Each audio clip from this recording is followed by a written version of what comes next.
ఇంకో విషయం ఏంటంటే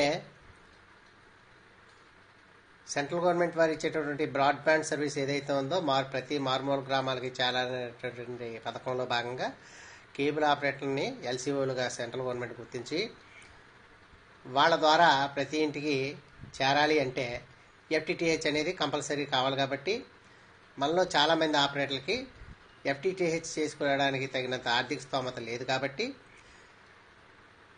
ఆపరేటర్లని ఎలాంటి ఆర్థిక స్తోమత లేనటువంటి ఆపరేటర్లు అయితేనేటి అందరినీ కూడా దృష్టిలో పెట్టుకుని బ్యాంక్ లోన్స్, ముద్రా లోన్స్ కూడా ఇప్పించమని చెప్పేసి డిఎస్పీఎఫ్ వాళ్ళు కేంద్రానికి కోరడం జరిగింది. తర్వాత ఒకవేళ మనకు కనుక రైట్ ఆఫ్ వే పోల్స్ మీద వైర్లు వేసుకునేటటువంటి అధికారం కనుక హక్కు మనకి ఇచ్చినట్లయితే దానికి సంబంధించి ఎంఐబి వాళ్ళు అడిగింది ఏంటంటే కిలోమీటర్కి 1000 రూపాయలు.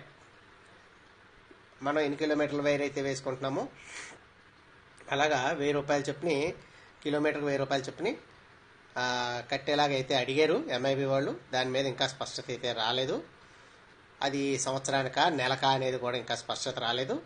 ఆ విషయం తెలిసిన తర్వాత మళ్ళీ తెలియపరుస్తాను. కేబుల్ కుటుంబం నుంచి మీ వరప్రసాద్.